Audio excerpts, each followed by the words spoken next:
और ऐसा भी गाते हैं जो जीवन को विकृत करने वाला। अरे गाओ, ऐसा गाओ, उसी को गाओ। बोलो जय श्री कृष्ण। सुनते हैं, जरूरी नहीं सुनने में जो बात मुझे अच्छी लग रही है हमारे जीवन के लिए भी उपयोगी हो।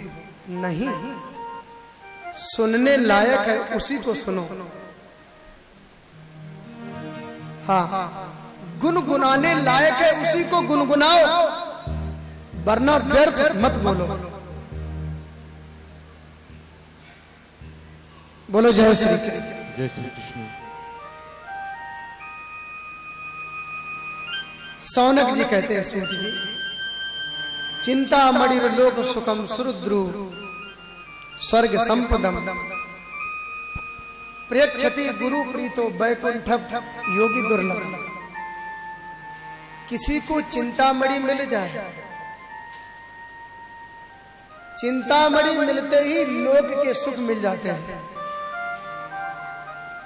चिंतामणि वो मणि जो लोहे को भी सोना बना देता है। और भैया किसी को ऐसी मणि मिल जाए फिर तो माला माल है गए। बोलो जय श्री कृष्ण। हाँ, चिंतामणि मिल गई। चिंतामणि लोक सुखम, ये लोक के सारे सुख प्रदान करते हैं। स्वर्ग के सुख को भी प्रदान करते हैं। कल्प वृक्ष के नीचे बैठ करके जो कामना करोगे संसार का वही सुख प्राप्त हो जाता है। कल्प वृक्ष। लेकिन चिंतामणि कल्प वृक्ष में भी वो सामर्थ्य नहीं है जो वैकुंठ के दर्शन करा दे और हरि के दर्शन करा दे। ये तो भगवान की कथा में ही सामर्थ्य है। जिसने ध्यान लगा के सुना, आप भले ही आप रोहतक में बैठे हो, इस हाल में बैठे हो, आपको तत्काल वैकुंठ में पहुंचा देगा। लेकिन शर्त है, कथा सुनी जाए, ऐसे सुनी जाए कान के दोना संभाल करके। हाँ, कान के दोना संभाल करके, जैसे शालिग्राम का चरणामृत। भैया चरणामृत ऐसे लो कि एक भी बूंद पृथ्वी पर भूमि में ना गिरे, अपराध हो जाएगा। एक भी शब्द बिना सुने ना निकल पाए। एक एक शब्द हृदय में उतरे, जैसे कि एक मीन जल में रह करके क्षीर सागर में आंख खोल करके पान करते हैं।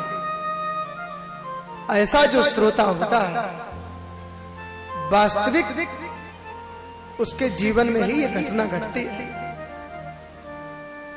योगियों को भी जो दुर्लभ वैकुंठ है वो आज की कथा के द्वारा प्राप्त हो जाता है। चिंतामणि लोक सुख।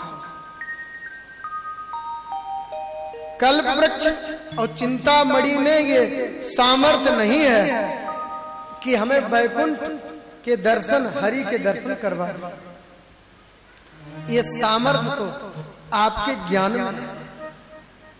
और यदि हम कथा में आए और मन कहीं तिजोड़ी में लगा है, हाँ, मनीराम कहीं घूमने चले गए, तो बैठे रहो कथा में, पल्ले कुछ पढ़ने वाला नहीं। बोलो जय श्री कृष्ण। जय श्री। हाँ, जो कथा में रम जाते हैं उन्हें घड़ी का भी ध्यान नहीं रहता है, कितना समय निकल गया। और ध्यान देना, ये जो कथा है ना, ये जीवन की व्यथा को दूर करती है।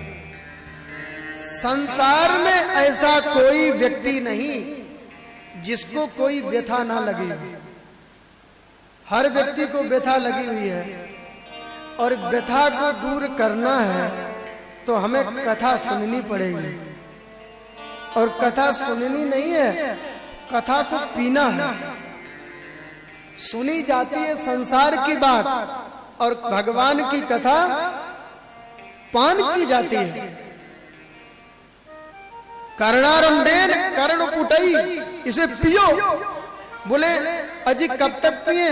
बोले आलयम मोक्ष पर्यंतम यत् कथा श्रवणम मतम पीते। कब तक पिए जी? बोले पीते पीते जब तक तुम स्वयं रसरूप ना हो जाओ, पीते रहो। प्रेक्षते गुरु प्रीतो, आपके ऊपर गुरु की बड़ी कृपा है। ध्यान देना है, गुरु शब्द, गुरु का मतलब क्या है जी? आज गुरु के नाम पर बड़ी भ्रांति है। गुरु माने ज्ञान होता है, केवल कोई व्यक्ति नहीं होता है। आपके ऊपर ज्ञान की महती कृपा है और आप योगियों को भी दुर्लभ वैकुंठ उसके दर्शन करा सकते हो। बोलो जय श्री कृष्ण। जय श्री कृष्ण। हाँ। प्रीति सौनक चित्ते ते हृतो बच्चिम विचारचा सर्व सिद्धांत निष्पन्नम संसार भय नाशनम। हम ऐसी कथा सुनाएंगे जो संसार का भय दूर करने वाली। बोलो जय श्री कृष्ण। जय श्री कृष्ण। हाँ, आइए हम 2 मिनट भगवान नाम लेते हैं, उसके पश्चात आगे चलते हैं। नारायण नाम का कीर्तन करते हैं। श्रीमन नारायण, श्रीमन नारायण, हरि बोल। नारायण सभी लोग बोलो। नारायण, श्रीमन नारायण, नारायण नारायण, श्रीमन नारायण, नारायण नारायण, श्रीमन नारायण, नारायण नारायण, नारायण नारायण नारायण, श्रीमन नारायण, नारायण नारायण, श्रीमन नारायण, नारायण नारायण, लक्ष्मी नारायण, नारायण नारायण, लक्ष्मी नारायण, नारायण नारायण,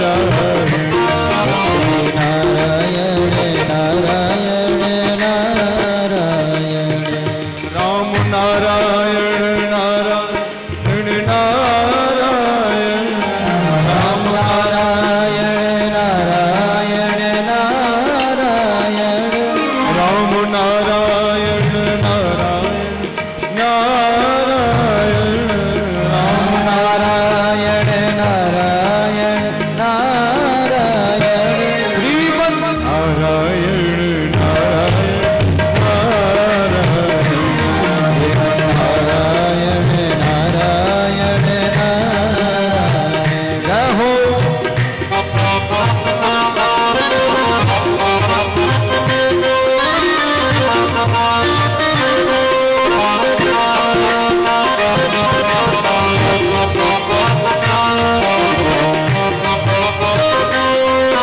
श्रीमन नारायण भगवान की जय हो।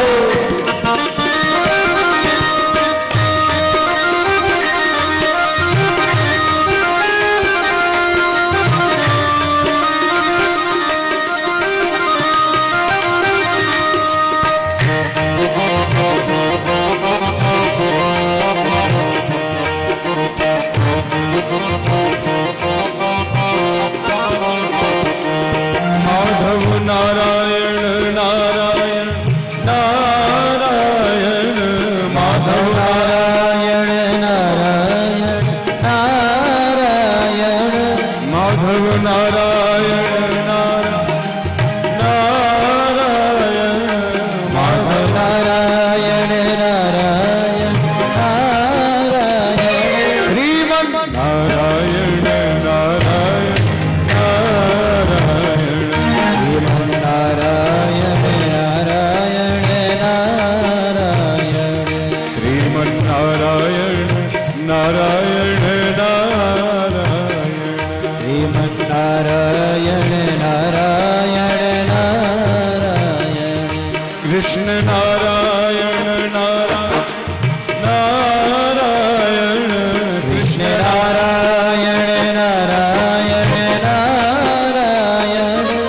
कृष्ण नारायण नारायण नारायण कृष्ण नारायण नारायण नारायण श्रीमन नारायण नारायण नारायण नारायण नारायण नारायण श्रीमन नारायण नारायण नारायण नारायण नारायण नारायण लक्ष्मी नारायण नारायण नारायण लक्ष्मी नारायण नारायण नारायण केशव नारायण नारायण नारायण केशव नारायण नारायण नारायण जीवन नारायण नारायण नारायण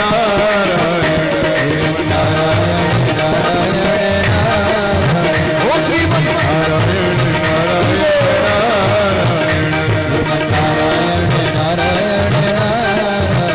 लक्ष्मी नारायण नारायण नारायण लक्ष्मी नारायण नारायण नारायण लक्ष्मी नारायण नारायण नारायण नारायण नारायण नारायण नारायण नारायण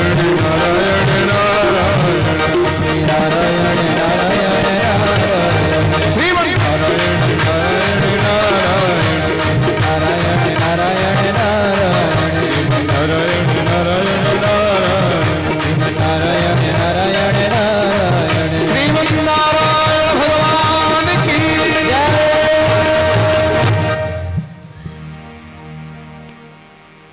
प्रीति सौनक चित्ते ऋतु बच्ची विचार सर्व सिद्धांत निष्पन्नम संसार भय। संसार का प्रत्येक प्राणी भयभीत है, भय है। किसी को मृत्यु का भय, किसी को शत्रु का भय भय है। क्योंकि और जीवन, उस जीवन की आराधना है, बोले अभयम, जिसमें कोई भय नहीं है। अभय पद प्राप्त करने के लिए मानव जीवन मिला है। अभयम संसार भय नाशनम। भय इसलिए है क्योंकि कालों के काल निर्भय करने वाले जो भगवान हैं, उनके चरणों में अगाध निष्ठा जब तक नहीं हो जाती तब तक जीव निर्भय नहीं हो सकता। ये बताया काल ब्याल मुखाग्रास है त्रास लेना सहित श्रीमद्भागवतम शास्त्रम कलौ कीरेण भाषितम। क्योंकि एक काल रूपी जो ब्याल है ना, ये चलता रहता है, ये ग्रसता रहता है। काल जो है ये विश्राम नहीं लेता, और उसका ग्रास कौन? बोले जीवात्मा। लेकिन जो हरि के चरणों का आश्रय ले लेते हैं वो काल पर भी विजय प्राप्त कर लेते हैं, मृत्यु को भी जीत लेते हैं। जैसे कि ध्रुव ने मृत्यु पर विजयश्री प्राप्त की। आखिरी मृत्यु है क्या? इसका रहस्य क्या है? वास्तविक देह से देहांतर का नाम जन्म है, और दया विमान छूट जाना ही मृत्यु है। मृत्यु कुछ और चीज नहीं है। बोलो जय श्री कृष्ण। जय श्री कृष्ण। मृत्यु शरीर की होती है, इस जीवात्मा की नहीं। बोलो जय श्री कृष्ण। जय श्री कृष्ण। और ध्यान देना, मृत्यु का डर उसी को लगता है जिसकी अनेक इच्छाएं मौजूद हैं। इतना कर लिया, इतना और बाकी है। इतने सुख भोग लिए, अभी ये सुख बाकी है। इतना इकट्ठा कर लिया, अभी इतना बाकी है। और जो इकट्ठा कर चुके हैं उसका सारा सुख मैं ही अकेले भोग लूं, कहीं कमजोर ना पड़ जाऊं। हाँ, समझ लो उसी को मृत्यु का भय है। बोलो जय श्री कृष्ण। जय श्री कृष्ण। कोई नहीं चाहता मैं बूढ़ा हो जाऊं, कोई चाहता है? हाँ, कोई नहीं चाहता। और थोड़ा बहुत बुढ़ापे की संदेश भी आ जाए बस तो मिटा देते हैं। कोई चाहता है बाल सफेद हो जाए। बोलो जय श्री कृष्ण। जय श्री कृष्ण। हाँ, जल्दी जल्दी काले कर लेते हैं। आजकल तो देखने को आते ही है। हाँ, जिंदगी भर चेहरा दिखाया, अब पता नहीं किसको दिखाना चाहते हैं। बोलो जय श्री कृष्ण। हाँ? लेकिन बोध नहीं होता है। संदेश आ रहा है, घंटी बज रही है, चिट्ठी आ रही है। ये जीव इतना गाफिल है, ध्यान ही नहीं देता है। बोलो जय श्री कृष्ण। जय श्री कृष्ण। जन्मांतरे भवेत् पुण्यम। इस जन्म जन्मांतरों के जब भाग उदय होते हैं, पुण्य उदय होते हैं, तब श्रीमद् भागवत हमें सुलभ होता है। ध्यान देना, श्रीमद् भागवत स्वर्गे सत्ते च कैलास है, ये और कहीं सुलभ नहीं है, ये यहीं पर सुलभ है। यही कथा सुखदेव जी महाराज परीक्षित को सुना रहे थे। गंगा के तट पर सुखदेव बैठे हुए परीक्षित को श्रवण करा रहे थे जी। उसी सभा में स्वर्ग से देवता बहुत बड़ा अमृत का घड़ा लेकर के आए और बीच में रख दिया। हाथ जोड़ के कहा, हमने सुना है कि 7वें दिन परीक्षित को तक्षक नाग काल डसने वाला है। और ये काल जो है ना, तक्षक, ये 7वें दिन ही काटता है। हाँ, 7 दिन में ही मृत्यु है, 7 दिन में ही जन्म है। और हमारे जीवन में 7 ग्रंथियां भी हैं। हाँ, बोलो जय श्री कृष्ण। जय श्री कृष्ण।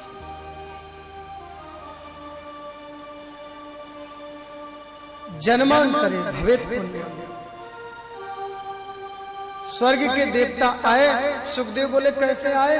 बोले हमने सुना है ये राजा परीक्षित धर्मात्मा है, ऐसे राजा को तो रहना चाहिए। और परीक्षित राजा नहीं रहेंगे तो सब जो राजा आएगा वो कहेंगे हम तो धर्म से निरपेक्ष हैं। बोलो जय श्री कृष्ण। जय श्री कृष्ण। और धर्म निरपेक्षता से बिल्कुल ना जानते हो, फिर भी कहेंगे धर्म निरपेक्ष। हाँ, ये धर्म निरपेक्ष शब्द लोग रट लेते हैं, लेकिन पता कुछ भी नहीं होता है। बोलो जय श्री कृष्ण। जय श्री कृष्ण। ये परीक्षित राजा तो रहना चाहिए, इसलिए अमृत इस राजा परीक्षित को पिला दो और कथा का श्रवण मुझे करा दो। कथा का पाठ, ये अमृत क्या है? जिसको पीने के बाद मृत्यु का भय समाप्त हो जाए वो अमृत। ये स्वर्ग का अमृत है ना जी, पिलाया नहीं जाता है, थोड़ा थोड़ा चखाया जाता है। और पिलाया जाता ना, घड़ा कप का खाली हो जाता। थोड़ा थोड़ा सुंगाया जाता है, चखाया जाता है। ये स्वर्ग का अमृत। और स्वर्ग का अमृत जो पीता है उसके पुण्य क्षीण होते हैं। हाँ, और जो स्वर्ग में चला जाता है, जैसे ही पुण्य क्षीण हुए तो क्षीणे पुण्य मृत्यु लोके विसंति। पुण्य क्षीण होते ही वो मृत्यु लोक में आ जाता है। ये स्वर्ग है। इसलिए स्वर्ग भी नश्वर, लेकिन ये कथा क्या है? ये कथा जो है ना, ये जीव को अमर बनाती है। अमर क्यों बनाती है? क्योंकि ये अज्ञान से और मोह से ये भगवान की कथा हमें छुड़ाती है, इसलिए ये अमर बनाती है। ये बताया ये भागवत का पान मुझे करा दो, ठीक है जी? बोलो जय श्री कृष्ण। सुखदेव जी ने विचार किया कि देखो ना, ये स्वर्ग के देवता बिना बुलाए और बिना आह्वान किए दौड़े भागे चले आए, और कितने कितने मंत्र बोलने पड़ते हैं, तब भी आके वो शकल नहीं दिखाते हैं। आज बिना बुलाए आ गए। क्या बात? विचार कर रहे थे। परिचिते कथाम वक्तुम सभायाम संस्थिते सुखे सुधा कुंभम गृहीत देवास्तत्र समा। ये स्वर्ग का अमृत लेकर के आए। सुखदेव बोले, अरे ठगियाओ, हम तुम्हें जानते हैं। तुम यदि किसी को प्रणाम भी करते हो तो उसमें भी स्वार्थ भरा रहता है। ददीची बाबा को प्रणाम करने गए, प्रणाम के बदले उनकी हड्डियां ही लेकर के आ गए। अरे यदि तुम कथा सुनने आते तो मैं निश्चित तुम्हें सुनाता, तुम सौदागर बनकर के आए हो। बोलो जय श्री कृष्ण। जय श्री कृष्ण। सौदागर, क्योंकि आपने आते ही कहा स्वर्ग का अमृत परिचित को और भागवतामृत मुझे, आओ अदला बदली कर लेते हैं। सुखदेव बोल पड़े, कक सुधा कक कथा लोके कक काचा कक मणिर ब्रह्म रातो विचार एवं तदा देवान जहासा। कहां कांच और कहां मणि? कांच और मणि की बराबरी कोई हो सकती है क्या? कोई किसी ज्वेलर्स के पास जाए और कांच का टुकड़ा देकर के और मणि लेना चाहे तो क्या ये बुद्धिमानी? विनिमय बराबर की वस्तु में होती है। आइए, जो कीमत की आपकी वस्तु है वही मेरी है, अदला बदली कर लेते हैं। लेकिन एक 50 करोड़ की और एक 2000 की, क्या उसकी अदला बदली की जा सकती है? और भागवत जिसकी अमूल्य है, इसकी कोई कीमत नहीं है। बोलो जय श्री कृष्ण। और ये कांच का टुकड़ा लेकर के तुम आए हो, लेकिन ठहरो, मैं अभी परीक्षित से पूछ लेता हूं कि तुम्हारा विचार क्या है। परीक्षित, तुम बताओगे मुझे? तुम्हारे सामने 2 सूत्र हैं, एक सुधामृत और एक भागवतामृत। तुम इन दोनों में से कौन सा पान करोगे? परीक्षित बोले, गुरुदेव मैं अल्पज्ञ हूं, मुझे ज्ञान नहीं है, मुझे निर्णय लेना नहीं आता है। मेरे हित में क्या है, अहित में क्या है, वास्तविक मेरे कल्याण का मार्ग क्या है, वो आप ही मुझे बताएं। ये अमृत की महिमा क्या है और कथामृत की महिमा क्या है? सुखदेव बोले, परीक्षित ये स्वर्ग का अमृत जो पीता है वो दीर्घजीवी हो जाता है। ध्यान रखना, अमृत पीने से पुण्य क्षीण होते हैं और भागवत दिव्य जीवी बनाता है। स्वर्ग का अमृत दीर्घजीवी और भागवतामृत दिव्य जीवी। ये मानव जीवन दिव्य जीवी होने के लिए है, अमर होने के लिए नहीं है। बोलो जय श्री कृष्ण। कितना भी शिलाजीत खाओ, स्वर्ण भस्म खाओ, मरना पड़ेगा, क्योंकि ये मरण धर्म है।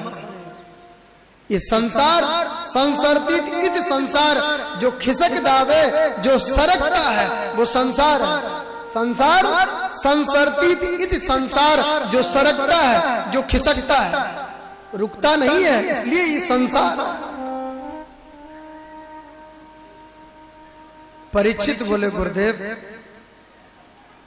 मुझे तो भागवतामृत ही पान करना है, मुझे अमृत नहीं चाहिए। ठीक है, अरे देवताओं, तुम जो स्वर्ग का अमृत लेकर के आए हो, जाओ जहां से आए वहीं पधारो। हमारी सभा में स्वर्ग के अमृत की कोई आवश्यकता नहीं है। जरा विचार करो, हम सब कथा सुन रहे हैं,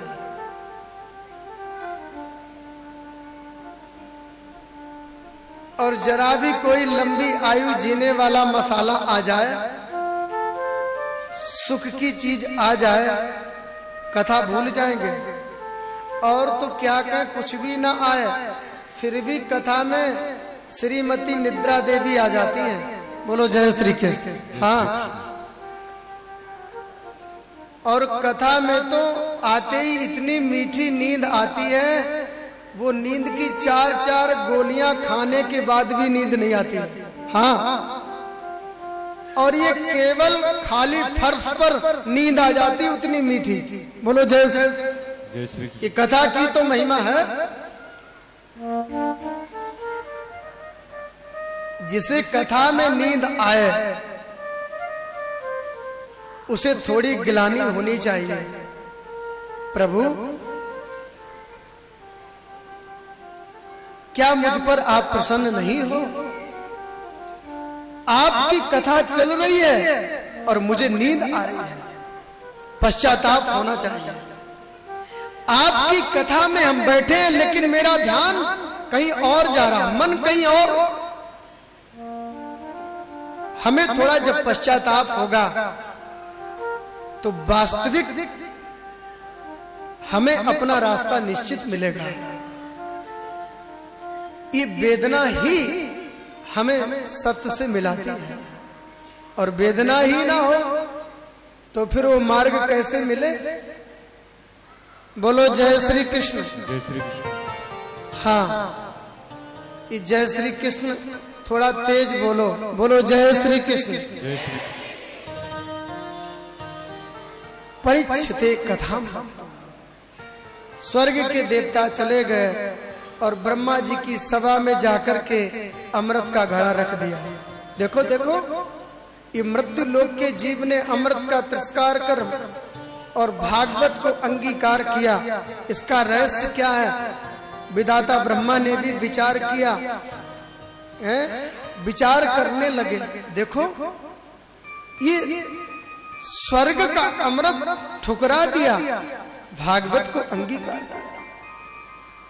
सत्य लोके तुलाम बद्ध्वा तोल यत्सा धनंजय। विधाता अपि विस्मृता, विधाता ब्रह्मा भी विस्मृत हो गया।